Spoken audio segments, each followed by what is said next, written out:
예수님이 오늘 제자들을 데리고 이제 길을 가는데 구걸하는 사람들이 이렇게 있는데 그 중에 한 13살, 14살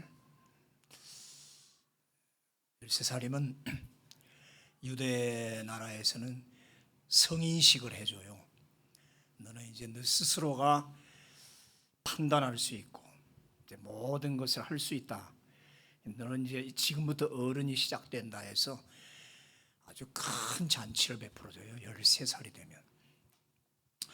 그쯤 나이보다 조금 더 했을까 하는 아이가 눈을 감고 있는데 보니까 시각장애인, 쉽게 말합시다 맹인이었어요. 제자들이 보고 딱 한 거예요. 쟤는 어떻게 저 나이에 어린애가 저렇게 눈을 못 보고 저렇게 구걸을 하고 있나. 하나님 주님께 묻는 거죠. 선생님, 제가 무슨 죄가 많아서 저렇게 날 때부터 저렇게 소경이라는데 제 죄입니까? 아니면 저 부모의 죄입니까? 그러니까 예수님이 조금 화낸 듯이 그런 인과관계로 남의 약점을 말하면 안 된다. 저 아이의 죄도 아니고 그렇다고 부모의 죄값도 아니고 저건 하나님의 일이다. 하나님의 일. 그 일을 어려운 말로 말하면 섭리. The works of God. 하나님의 사역. 하나님이 하시는 일인데 하나님이 아마 뭔가 영광을 나타내시려고 저렇게 하신 모양이다. 나는 세상에 온 빛이다. 그 빛과 어두컴컴함 속에 갇혀있는 소경, 뭔가 비유가 되죠. 그러더니 그 아이 앞에 가서 이렇게 엎드려 가지고 그 땅에서 흙을 이렇게 취해 가지고 막 침을 뱉으시는 거예요. 그래가지고 이렇게 하니까 이기니까 진흙이 되잖아요. 침으로 이긴 그 흙을 그 아이의 눈에다가 척척 바르는 거예요. 대단한 모욕이지요. 남 눈 감은 것도 서러운데 침 뱉은 흙을 갖다가 막 쳐바르니. 근데 소년이 아무 소리 않고 그대로 있어요. 역시 순종은 기적을 낳아요. 그러면서 하는 말이, 얘야 가서 실로암 연못에 가서 씻고 와라. 그러니까 또 이 소년이 아무 소리 않고 도듬도듬 사람들에게 인도돼서 실로암 연못으로 가서 그 흑투성이 된 눈을 확 씻어요. 딱 씻고 나는데 눈이 확 뜨이잖아요. 와, 보인다. 보인다. 얼마나 좋겠어요. 길게 뛰면서 나무, 저 산, 하늘. 오늘 아침 보니까 그새 가을이 됐어요. 하늘이 얼마나 높은지. 구름도 아주 하얗고. 얼마나 좋겠어요. 얼마나 좋겠어요. 고난, 혹은 장애, 혹은 어떤 재앙, 어떤 병. 내가 무슨 죄가 많아서 나는 장애인인가? 그런 인광보적으로 생각하면 안 된다는 거죠. 욥기에서 우리 재앙당하는 거 봤습니다. 죄가 많아서 재앙당했습니까? 아니잖아요.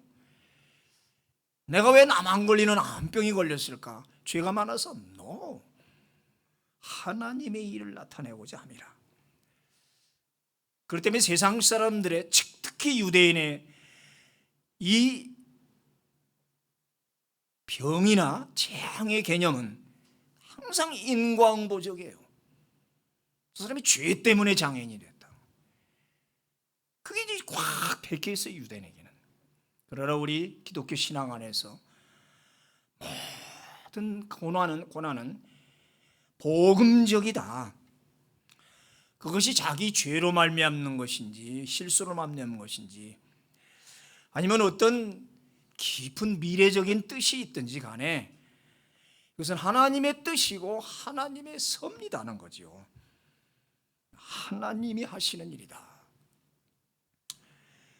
그래서 오늘 본문 사건을 가지고 예수님은 우리의 하는 오는 자 고난을 하나님의 일이다.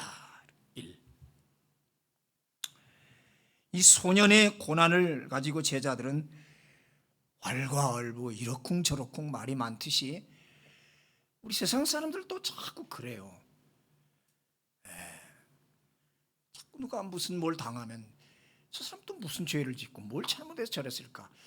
물론 어느 정도 그런 것도 일리는 있겠지만, 다윗이 죄 짓고 고난 당하는 거 보면 있겠지만, 궁극적으로는 하나님의 뜻이라는 것이죠. 우리 오늘 이 이야기에서 첫째 생각할 것은 우리 예수님은 항상 고난의 현장에 계신다는 거죠. 우리 예수 그리스도는 구원자십니다. 구원자라 하면 구원을 하러 온 분이기 때문에 구원이 필요한 곳에는 언제든지 누구에게든지 나타날 수 있다는 거 아닙니까? 자, 야곱이 형을 속이고 그래서 형이 무서워서 도망을 갑니다. 외삼촌 집으로. 그건 분명히 자기 실수와 죄로 말미암는 고난이에요. 그건 죄책이죠. 죄책. 책임이 자기에게 있단 말이에요. 그래서 도망자의 신세로 광야를 가다가 밤이 되니까 그 광야에서 그냥 돌베개 베고 잠을 잘 때 하나님이 나타나셨단 말이에요. 그냥 나타난 게 아니에요. 하늘과 땅 사이에 사닥다리를 걸쳐놨어요. 세상에 그런 사다리가 있어요. 그뿐만 아니라 천군 천사가 밤새도록 오르락내리락 하면서 그 야곱과 소통을 하고 복을 빌어주는 거예요. 대단한 광경이에요. 야곱이 잘하고 착할 때 나타나신 게 아니라 실수하고 죄짓고 형의 장자권 파죽한 거로 빼앗아가지고 그래 도망가는 그놈, 그 야곱이란 뜻이 사기꾼 아닌가? 사기꾼 짓했던 그곳에 하나님은 나타났고 나타날 정도가 아니라 어마어마한 광경을 보여주시고 내가 다시 돌아올 때까지 나는 너를 지켜주리라. 그때 야곱이 뭐라고 고백을 해요? 여호와께서 과연 여기 계시거늘 내가 알지 못하였도다. 여기 이 고백, 하나님이 과연 여기 계시거늘 나는 이걸 몰랐다. 우리 고백이에요. 하나님은 내가 착하고 기도 많이 하고 아주 선할 때만 나타나시는 분으로 생각했단 말이에요, 보통. 근데 세상에 나 같은 이런 연약하고 아무 쓸모없는 죄짓고 도망가는 이 두려운 이 밤, 이 광야에 바로 여기에 우리 하나님은 나타나셨다. 바로 여기가 하늘의 문이로다. 그랬어요. 어떻게 죄짓고 광야에 돌베개 베고 자는 그 상황에 거기가 하늘의 문, 우리가 천국문이라는 것을, 물론 우리가 착하고 선할 때 천국문이 열리면 그것이 물론 당연하겠지만 우리 하나님은 바로 여기 고난의 현장, 하나님은 이미 그가 태어나기 전부터 택하셨다고요. 한번 택자이면 그의 자잘못과 상관없이 고난의 현장에 반드시 나타나 주신다. 아멘 하십시오. 죄를 지으라는 얘기가 아니죠. 낙심하거나 좌절하지 말란 말입니다. 절대 버림받지 않았다는 겁니다. 설령 내가 죄를 짓고 도망자의 신세가 되고, 우리 다윗 얘기 그동안 쭉 봤지 않습니까? 그때마다 하나님이 나타나신단 말이에요. 이거를 우리는 고난의 신비다, 은혜의 신비다. 오늘 주님의 행동은 일견 상당히 모욕적으로 보일 수도 있어요. 자기 눈에 침 뱉은 흙을 묻혀가지고 가서 연못에 가서 씻겨오라 할 때 참 우리 소녀는 아무 소리 않고 순종했다. 순종이 바로 기적을 일으켰다. 이 아이가 13살인지 몇 살인지는 몰라요. 다만 뒤에 부모가 제가 장성했으니 본인에게 물어보시오라는 말이 나와요. 추측을 해보니까 He's of age라는 말은 먹을 만큼 먹었습니다. 그러니까 최소한 13살이라는 거죠. 그러니까 지금은 이제 투표 나이로 해서 보통 독립해서 결혼할 수 있는 나이 18살까지 잡는다면 13살부터 18살 사이예요. 그러니까 최소한 13살이에요. 13년 내지 18년 동안 나면서부터 눈이 감겼던 눈이 떠졌다는 거죠. 자, 이 소년의 눈을 뜬 거 가지고 온 성이 막 소동이 일어났어요. 세상에, 날 때부터 소경이었던 아이가 어떻게 눈이 떠지냐. 물론 대부분의 사람들은 놀랍다. 누가 그랬느냐? 예수가 그랬다. 그래서 그걸 하나님께 오히려 감사하고 아마 대부분은 찬양했을 거예요. 근데 오늘 이 바리새인들, 소위 율법학자들은 이거를 빌미로 예수를 책잡기 시작하는 거예요. 이 소년을 붙잡아다가 신문을 합니다. 그 신문하는 곳이 산헤드린 공회라는 데예요. 이 산헤드린 공회는 시나고그 여기는 이스라엘 최고 법정이에요. 사형언도까지 할 수 있어요. 의장이 대제사장이에요. 산헤드린 공회를 탁 하면은 아주 의자도 높아요. 뒤에 의자가 막 높아요. 등이 시커먼 의자.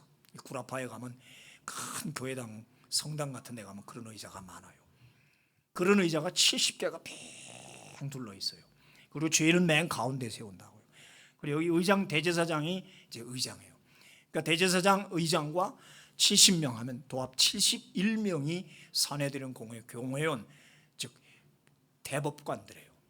우리나라 대법관이 9명이니까 71명의 그 기라성 같은 법학자들, 그 장로들, 그 가운데 13살, 서너 살 된 소년을 세워놓고 신문을 하는데, 하여튼 웬만한 사람은 다 거기 공포에 질려버린대요. 들어가서 71명의 눈이 딱 바라보고 시커먼 도복 입었죠. 얼마나 엄숙한 장면이에요. 무섭죠. 그 고리에 눌려서 대부분 발발발 떤다는 거예요. 주스대. 거기 지금 바울이 서 있는 것도 아니고 베드로가 서 있는 거 아니고 10서너 살짜리 소년이 서 있는 겁니다. 누가 내 눈을 뜨게 했느냐? 예수라는 사람입니다. 우리가 믿기로는 그는 죄인이다. 안식일을 범했다. 그는 벌써 우리 이 법정에서 출교자로 선언을 했다. 버려졌다, 파문당한 사람이다 이 말이죠. 그런 죄인이 어떻게 그런 이적을 행할 수 있느냐? 그럴 수 없다. 다시 한번 묻겠다. 누가 내 눈을 뜨게 했느냐? 지금 어린 학생이에요. 우리 영은이 정도 아이예요. 그런데 그 아이가 그는 선지자입니다. 선지자는 No! 그는 죄인이야. 그때 유명한 말 25절이에요. 예, 선생님들, 그가 죄인인지 아닌지 나는 잘 모릅니다. 그러나 분명히 한 가지 아는 것은 내가 맹인으로 있었다가 지금은 봅니다. One thing I do know. 내가 아는 것 한 가지. I was blind. 나 장님이었습니다. But now, 그러나 지금은 I see. 보고 있습니다. 아유, 박사님 인물 좋으시군요. 잘 보입니다. 70이 하나시군요.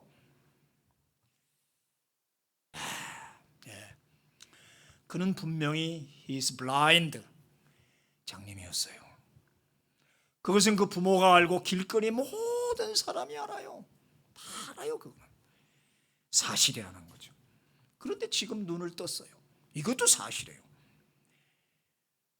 전혀 부인할 수 없는 사실이다 말이죠.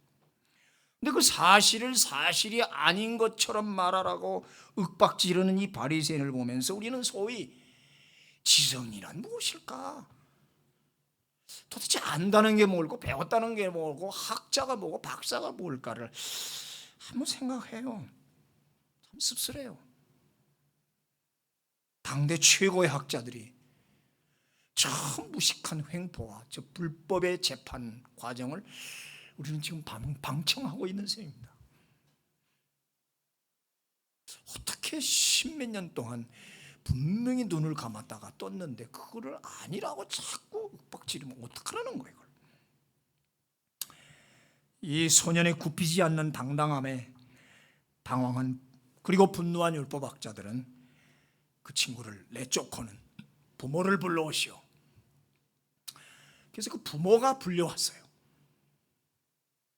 이건 눈뜬 그 기쁨도 잠시고 그게 무슨 죄라고 부모가 끌려와서 그 근엄한 사내들인 공회 가운데 딱 부모가 아빠 엄마가 서 있는 거예요. 정말로 저 아이가 당신의 아들입니까? 예, 그렇습니다. 정말 날 때부터 소경이었어? 예, 그렇습니다. 그러면 누가 저 아이의 눈을 띄웠어? 글쎄 모르겠습니다. 어느 날 갑자기 눈이 떠서 들어왔습니다. 이 사람들아, 분명히 그 눈을 띄었다고 저 아이가 말하는 예수는 우리가 벌써 출교 처분했다. 출교, 엑스커뮤니케이션, 공동체에서 내쫓았다 그 말이에요. 다른 말로 파문인데, 이 출교의 이 징벌은 4가지가 있어요. 4단계. 이제 무슨 잘못을 저지르고 죄를 지면은 우리나라 우리 보통 하듯이 근신, 7일 동안 너는 근신해라. 조금 더 이제 심하면은 너 한 달 동안 절대 바깥에 나오지 마. 그다음 3번째 단계는 너는 무기징역이죠. 무기한 너는 근신이야. 그리고 마지막 단계가 샴마타라는 거예요. 샴마타 딱 두드리면은 영원히 이거는 파문이에요. 이 출교 샴마타 형벌을 받으면 마지막 단계 4번째 샴마타를 받으면은 그 죄인에게 2m 안으로 들어가지 못해요. 2m 안으로 가까이 못해요. 사람이 접촉을 못하게 돼 있어요. 그 사람하고 대화를 한다든가 음식을 먹는다든가 한 2m 바깥으로 있어야 돼요. 그러니까 아무도 근접할 수가 없습니다. 그 사람은 이미 파산 상태이기 때문에 인간 파산, 산송장이에요. 누가 죽여도 할 말 없어요. 그 사람이 죽었어도 애곡해서도 안 되고 장례도 치러줄 수 없어요. 인간이 아닙니다. 한마디로. 세상에 자기들이 뭔데 바리새인 율법학자들이 예수님을 그렇게 파문시켜버린 거예요. 당신도 부모에게 묻는 거예요. 당신도 그 예수 일당이냐? 그렇게 믿느냐? 여기에서 부모는 그냥 꼬리를 내리기 시작합니다. 출교가 얼마나 무서운 형벌인지를 알기 때문에. 그래서 부모도 이렇게 결정적일 때는 포기를 하라고 피하지요. 우리 부모들은 안 그렇겠지만 세상이 그렇다는 얘기입니다. 사람은 자기 위급하면 당하면은 그럴 수밖에 없다. 자, 이렇게 아무도 도와줄 줄 없는 그 외로운 법정에서 오늘 우리의 소녀는 지금 혼자 고독한 싸움을 하고 있습니다. 참 이 믿음의 소년을 하나 놓고 벌리는 소위 이 학자들이 하는 짓이란 참 가관이에요. 다시 또 그놈을 불러오라고 그래요. 그놈 불러오라. 그 10서너 살짜리 소년이 또 불려왔습니다. 얘는 참 이상한 거예요. 왜 자꾸 나를 오라고 그러고 난 지금 눈이 떠서 이렇게 좋은데 뭘 어쩌란 말이야. 얘도 그냥 투덜대면서 왔어요. 또 세워놓고 또 묻습니다. 누가 너 눈 띄웠냐? 어떻게 뜬 거야? 또 묻잔 말이에요. 지금 수없이 사람들에게 물었고 수없이 대답했어요. 그러니까 얘가 답답하니까 라비어, 내가 수없이 얘기했습니다. 근데 아직도 듣지 않으시고 또 물으시니 당신들도 예수의 제자가 되려 하십니까? 멋지게 한 펀치 먹은 거예요. 그 13살짜리가. 박사님들 자꾸 묻는 거 보니까 관심이 많으시군요.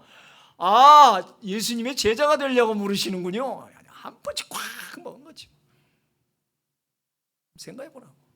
완전히 먹었어요. 한 방 먹은 거예요. 그러니까 그렇게 물으니까 다음 단계 28절 그들이 욕하여 이르되, 점잖은 지성인 학자들이 애 앞에서 욕을 합니다. 욕이란 말이 헬라 말 로이도로스. 로이도로스의 원뜻은 폭언을 퍼붓다. 폭언 알잖아요. 우리 목사가 지금 흉내는 못 내지만 그 다음에 욕쟁이, 영어로 리바일러 혹은 저주하다, 욕하다, 폭언을 퍼붓다, 쌍소리를 하다. 이게 그만합시다. 아시겠죠? 박사의 입에서 71명의 대제사장과 장로들과 많이 배웠다는 율법학자들의 입에서 개욕이 나와요. 참, 여기서 우리는 씁쓸하고 서글퍼요. 지성인이 뭔가 참 이상하죠. 악인은 진리 앞에 서면 포악해진다고요. 그럴 때 보면 지성도 학식도 친분도 없는 것 같아요. 아무리 학식 있고 인품 좋았던 사람도 신앙 문제에 부딪히면 그냥 욕이 나옵니다. 포악해집니다. 많이 봤어요. 많은 교인들이 와 상담해요. 우리 남편 너무 점잖은 사람이었어요. 어느 대학 나왔어요? 명문대학 나왔어요. IQ가 몇이에요?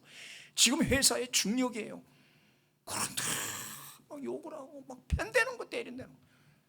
생전 그런 적이 없다는 거. 예수 얘기만 나오면, 신앙 얘기만 나오면 포악해진다는 거예요. 뒤에서 마귀 짓이죠. 이럴 수가 없잖아요. 참 이상하죠. 우리가 보면 믿음은 지식이 아니구나. 믿음은 지식이 아니구나 하는 걸 알 수 있는 거예요.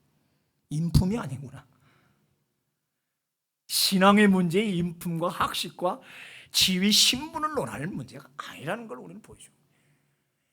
무슨 베드로나 바울 앞에 놓고 그랬으면, 바울이 워낙 율법학자니까 한번 싸우다가 안 되니까 서로 욕직을 했던 모르지만, 뭐 하는 거야 지금 13살짜리 애 앞에서. 왜? 말로 안 되잖아. 한 방 먹었잖아. 여러분도 예수의 제자가 되려 하십니까? 소개해드릴까요? 우리 젊은 친구들 그렇게 세상 사시기 바랍니다. 멋있잖아. 한 방 먹이라고. 총회장한테도 그냥 잘못 믿는 사람이라면 그렇게 해야지, 목사 앞이라도. 기독교는 사실의 종교입니다. 그럴 수도 있겠구나 하는 개연성이나 픽션이나 가설이 아니라 있는 사실을 그대로 보고하는 거예요. 이걸 우리는 증인, 말투스라는 거예요. 사과 맛이 어떻대? 달콤, 새콤 그렇습니다. 아니야, 사과 맛은 시어. 아닌데요, 내가 먹은 이 부산은 참 달콤하고 아주 삭삭하던데요. 아니, 내가 먹어봐서 이렇다는데 왜 남이 왈가왈부하냐 이 말이에요. 기독교는 단순 진리예요. 진리는 단순하단 말이에요. 원래 진실은 긴 말이 필요 없잖아요. 비진리가 말이 많아요. 꼭 말 많은 사람 보면 비진리기 때문에 뭐 캥기니까 말이 많아요. 근데 진실을 말하는 사람 말 많이 하네요. 딱 한마디면 좋게요. 사실을 사실이라고 말하는데 무슨 긴 설명이 필요합니까? 뜬 눈을 이제 와서 도로 감으라는 말입니까? 부모 체면 보고 당신 바리새인들의 체면을 생각해서 그냥 한번 눈 감고 아니라고 해주라는 겁니까? 도대체 어쩌라는 겁니까? 그 아이한테 예수가 구세주로 믿어지고 그 기적을 내가 확실히 체험했는데 이거를 지금 논리적으로 설명하라, 어떻게 된 거냐 의학적으로 설명하라, 이거는 마치 왜 지구가 돌고 태양이 왜 뜨거운가라고 설명하는 거하고 똑같잖아요. 진리는 설명의 차원이 아니라 믿음의 차원이다. 따라합시다. 진리는 믿음의 차원이다. 설명의 차원이 아니에요. 논리의 차원이 아니고 과학의 차원도 아니란 말이에요. 그러니까 그 믿고 안 믿고는 본인의 선택에 달려있죠. 진리는 종합 철학이 아니라, 해겔이 그래요. 옳다? 그것이 항상 옳다는 건 있을 수 없다, 논리적으로. 그럼 반대 의견을 말해봐라. 반대 의견이 나와요. 정, 반.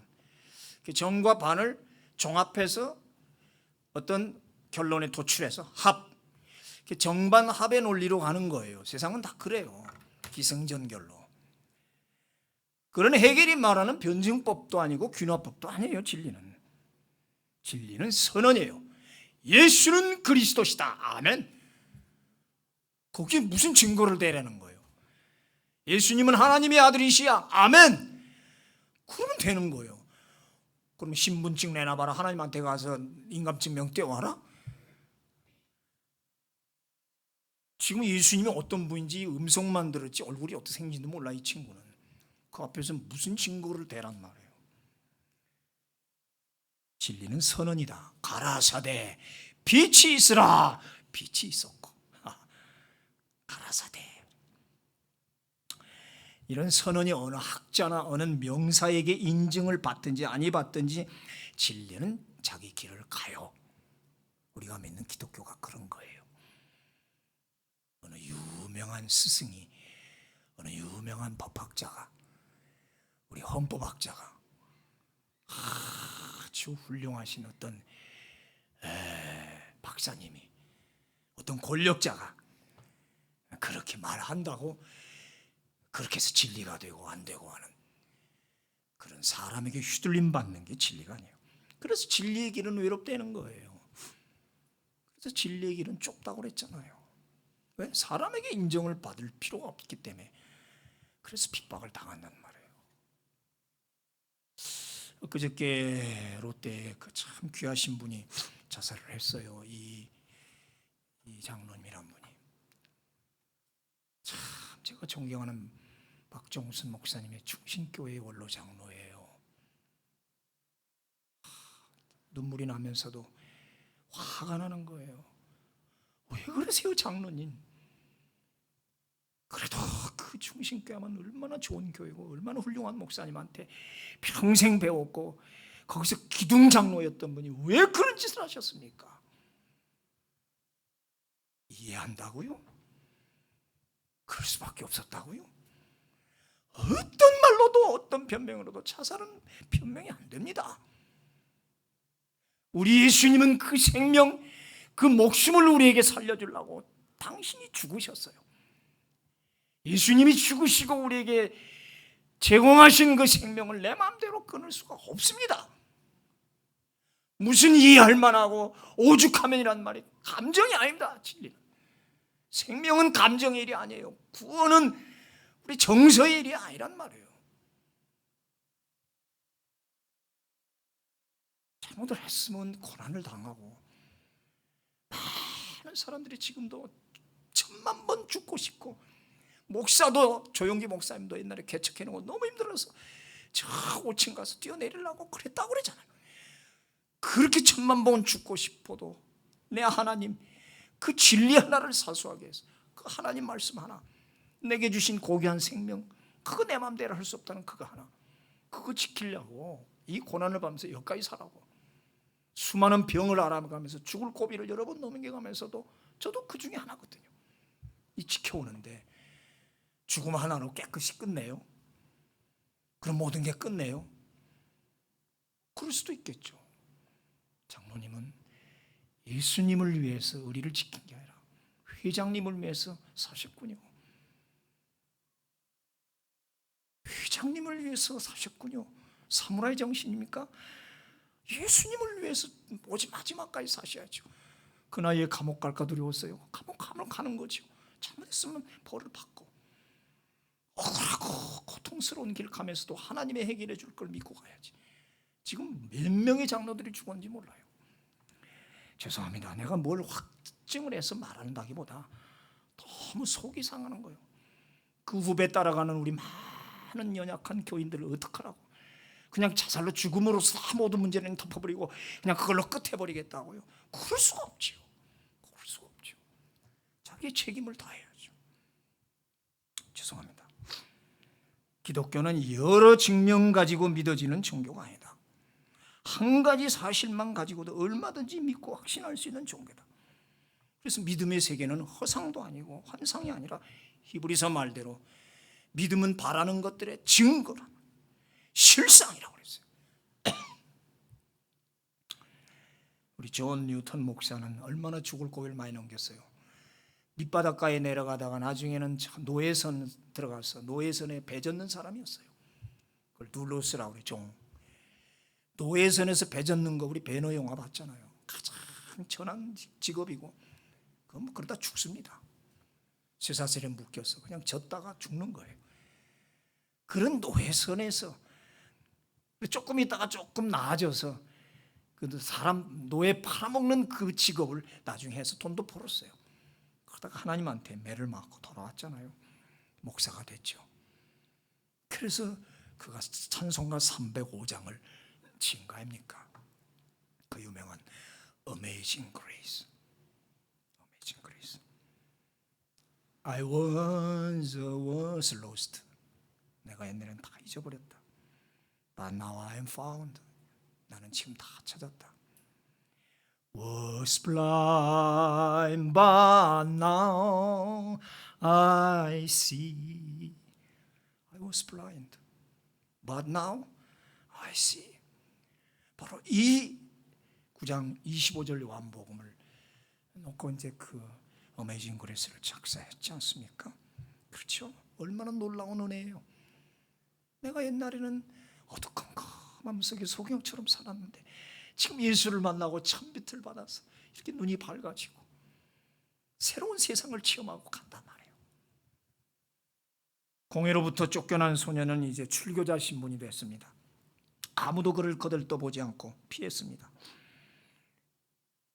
그래서 오늘 그 얘기지요.